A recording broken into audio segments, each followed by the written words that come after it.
We got Aleksa Camur back here on the program. He's finally going to be back in action on June 19th. Aleksa, how's it going, man?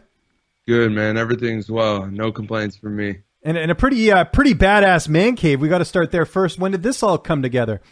Yeah, so I actually moved out of my parents' house, moved in with my girlfriend, so we got our own apartment right down the street. But, you know, it's good. We have them right up the street if we ever need them. But, yeah, so I got a little room to myself. She has her desk next to mine, but I kind of took the time and kind of made it my own. Got it set up, took some time out of my day.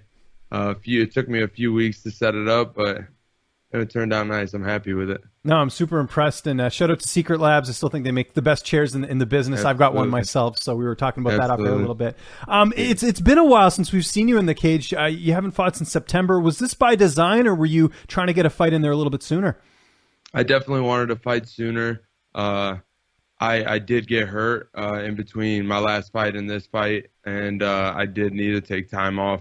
Now, I didn't stop training. I kept active in the gym, but there was some stuff I just couldn't do, and because of that, it just wasn't smart to go on and take a fight. I was probably incapable of doing so as well. So I tried to stay in the gym as much as possible, hit my rehab as much as possible, and took a few months to get back to normal. But we've been in camp, or since we've known we were going to have a fight right after I recovered. We've been trying to stay active and been training hard for the past 3-4 months, and here we are. What was the injury, if you don't mind me asking? Just my shoulder separated it, and yeah, I mean, if anyone's ever had a separated shoulder, I tore all the ligaments in it, and this is actually my second time doing so. So it took a little bit. It's an annoying injury, but in no way, shape, or form I think it affected me long term. I feel better than ever right now, and just ready to go into the octagon and do my thing. And the other bit of news that has happened since last time you and I talked, you got new management. You're with Iridium Sports. Tell me how this all came together. I am, yeah. So mutual agreement from my previous manager, still good. We still got no bad blood there. Still great friendship. Love the guy. Had a mutual agreement. I moved over to Iridium. Jason reached out to me. I know he picked up Mo. He signed Mo on his Miller. agency. Shout out to Mo. Yeah, Mo Miller. A great fighter, up and coming. If you don't know, you will know soon. Mm-hmm. But yeah, so he signed Mo. Mo talked to me a little bit. I was talked to from Marcus. I heard nothing but good things from Iridium, and ever since I signed with them, everything's been smooth sailing, and they've been helping me out on every single aspect of my camp, and yeah, I couldn't thank them enough. So thank you, Iridium. I appreciate you guys. You guys are the best. There you go. Quite the endorsement. I know the last fight, I mean, this is new territory for you and me. We're talking about a loss, first time in your career. What did you learn the most from that fight? What did you take away the most and that you're bringing into this fight? I went in there with a game plan. I know I said that my last fight coming up, it was in the pre-fight thing where I kept going on and on about my game plan and whatnot. And we had a great game plan. And if I had listened to my coaches in the corners, made my adjustments properly, listened to what they were saying, I think I would like to say the outcome would have been different, on my end. So I just didn't listen. I didn't listen to my coaches. I was kind of lost in between rounds because I was overwhelmed, and I thought I had a good position in the fight first round, but William Knight made some adjustments. He showed up. He fought a great fight. The guy's an amazing fighter, and he came out with the victory. So I just have to listen to my coaches. When they tell me to do something, I got to do it. I was, between rounds, I was not all there. I did my own thing. I bailed from the game plan. I didn't listen. So it hurt. The loss hurt. Emotionally, I left everything in Abu Dhabi. I didn't take it home with me. So yeah, I was sad. Yeah, I shed my tears. It's the first loss of my career, and I hate losing. I have an older brother. I grew up competitive with absolutely everything. you could think of. And I hate losing, but I left all the emotional stuff in Abu Dhabi. I left it there. I took home with me everything that I need to fix, all the adjustments I need to make. We made the adjustments. We've been working on everything, and I'm ready to just go in and do my thing again. Let's talk about your opponent here. I hope I'm not going to butcher this. I'll do my best. I'm curious to get your pronunciation of this as well. Nick Nagu Mariano. I think that's how you say it. Really solid opponent. What do you know about him? How do you feel like you match up against him here? He's had a lot of fights overseas. Now, I think it's a great matchup. I think he's well-rounded. My coaches, we do a good job of putting a lot of film together and just sitting down one day and watching everything and getting together what we can and figuring out a good game plan or a good start to a game plan that we can go in with. So I think it's a good matchup. I plan on going in and doing my thing, and what I want to do is come out with a victory. Whether it's getting my hand raised at the end of the fight and dominated the whole fight, or finishing him early on. But yeah, it seems like a good opponent. As for his name, every time somebody asks me who I'm fighting, I don't even try to say Nick. His last Fight name. Nick. Yeah. Nick, and I can't. And I'm straight up, I can't pronounce his last name. I just don't know. It's a tongue twister. Even I went on Fight Pass, was trying to write it down. Hopefully I nailed it, but we'll see from the comments. But training camp, obviously at an awesome gym there. Who are you mainly getting to work with for this camp? So Stipe's been in and out of the gym. However, I've had two great teammates I've been working with, Chad Kelly and my boy. Name's slipping now just because I'm on camera, but no worries. It'll come to you later. You don't have to answer right now. But you've had a couple good partners in there. I have two great partners, Jessie Murray and Chad Kelly. I'm sorry, Jesse. I don't know why I just blanked. No worries. On your name, the pressure's on. It's all good. But Jessie Murray and Chad Kelly, they've been in there with me. Jesse's an insane grappler, man. His wrestling is on point. Chad's pressure is just nonstop. It's just everything I need right now. When Stipe comes in, I'd love to work with him when I can, but with his life and whatnot, I'm not, pulling him out of anything. I got everything I need at the gym. So Jesse and Chad Kelly, have been amazing partners for me. They've been doing everything, that I need them to do. And my brother, on days where, Chad and Jesse can't come in, gives me a look on maybe lighter sparring days where we're just working movement and stuff.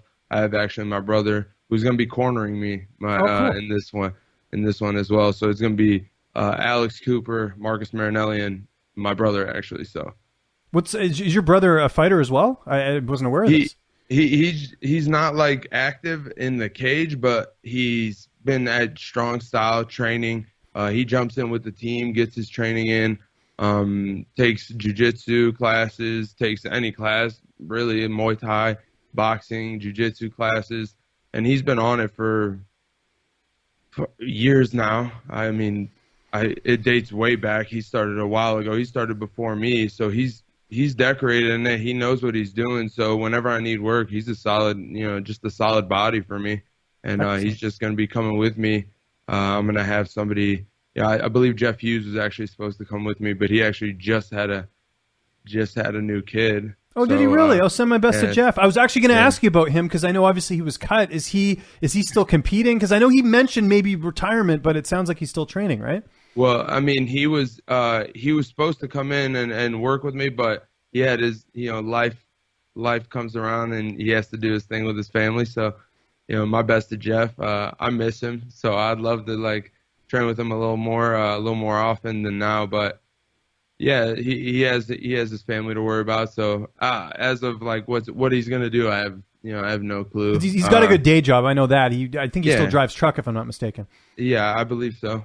I haven't talked to him very, very recently, but okay. Yeah, all is well with him. Good to hear. No, I love Jeff. Great guy. And then you mentioned Stipe, so I know he's sort of in and out. What is he doing? I know he has obviously the firefighting thing. I think he's got a podcast now, if I'm not mistaken. And I noticed too that he's got some coffee that he makes as well. So he's got a lot going on outside the cage as well, right? Yeah. So he has his, I believe the coffee's through a a separate company. I forgot what the name is, but the coffee's amazing. I got to try it. You know, I review fighter products. I don't know if you know, I did the Poirier's hot sauce and I did Chael Sonnen's coffee and gave my review. So that's the next one on the list. I'll do it. And I'll give an honest review too. I've been pretty, fair on everyone. So yeah, try. I'm like a big coffee guy myself. I live for my coffee. So I enjoy getting up in the morning making coffee. He gave me a bag for free to try, and it was awesome. Honestly, yeah, it was great. It was great. And then he has his podcast. I believe it's called Jabs. Forgot what it stands for. Joking around brothers something. I'm sorry, Steve. It's probably easier to figure out your opponent's name than this podcast abbreviation. Yeah. But yeah, there you go. So his podcast is great, super entertaining, having people on it. It looks like he's enjoying life right now with the family and with all his other stuff on the side. So I'm happy for him, man. Great. And obviously we've heard, he's sort of waiting to see what happens with this heavyweight title, right? Because we don't know if John Jones is going to get the fight. It looks like they're moving on from that and going to Derek Lewis maybe later this year. I think he's sort of waiting to see what happens there, and then hopefully maybe gets a title shot or maybe gets a John Jones fight. Is that kind of what you're hearing? I haven't heard anything officially. As for what I think should happen, I was like, obviously I think a third and Ngannou fight. Yeah, because he has the win over him, right? Yeah. Yeah, it's 1-1. It doesn't make sense to just end it there. I say for sure he gets a chance to get it back because I think he's capable of doing so. Mm-hmm. And if not that, then I think they should give him like a Jones fight, a Jones-Stipe fight. So they don't just throw Jones right into the title fight. I know he has his dispute against the pay of it all, and if anything, give him Stipe. Stipe would be a great money fight for Stipe. It'd be entertaining for everybody to watch, and it'd be a good way for not that John Jones needs to earn a title shot because he's one of the best in the world, but if he's jumping up a weight class, let him fight Stipe, and then winner of that take Ngannou if they really don't want to give Stipe a trilogy. But that's what I think should happen. Yeah, no, I agree with you, and it might solve the pay issue as well. Maybe then they could come to more of an agreement there because it's a non-title fight, so maybe they could kind of find the money balance there, which is interesting. How do you see this fight playing out on June 19th? How do you envision the fight playing out? We've been working a lot, trying to stay sharp. Been more calm, trying to go in more, with more of a thought process into everything. I want the finish. I want the finish. If I can get it early, I'll take it early. If I get in the second or third, I'll take it there. I want to make a statement. I don't want another decision. So I don't want, because I already had my finish in the Contender Series. My first fight was a decision. I feel like that was a good win. Second fight went to decision. But I lost, I don't want this one to go to decision. So I'm going to be looking for the finish. How I think it's going to end, I can't, you know how it is. I can't predict. Yeah, you're not a fortune teller. Yeah. No, yeah, exactly. Yeah. I ain't Mystic Mac, but how I think it's going to end, I just know I'm going to get my hand raised. I don't want that feeling of a loss again. I felt that in Abu Dhabi. I can remember that. I don't want it. I absolutely don't want it, and I'll do anything in my power to stop that from happening. So you're either going to see just an absolute 3-round war of, me doing everything in my power to get a victory and getting a victory, or you're going to see a finish early on. Before we go, what are you gaming these days? I got to know. You got the whole setup. I'm sure you're doing some streaming and all that. What do you got going on? Yeah, lately games have been kind of dead. Oh, really? Okay, you got this whole office, and you're not even. With new stuff coming out, nothing's new coming out. Battlefield 5, I think the new Battlefield is going to be announced June 9th, so I'm looking after that one. But I've just been playing Warzone, so a lot of the games have been on this trend of like season passes and battle passes and battle royale. So it's kind of been like. The gaming side of things, everything's been slow on releases. So I've just been playing Warzone with the boys. The safe bet, easy fun. Good stuff. Aleksa, thanks so much for doing this, man. It's great catching up with you, man. Anyone you want to thank, any sponsors, any social media, I'll give you the last word. Thank you to my coaches, everybody at Strong Style. Thank you, Iridium, for taking care of me and doing everything you do for me. that's about it.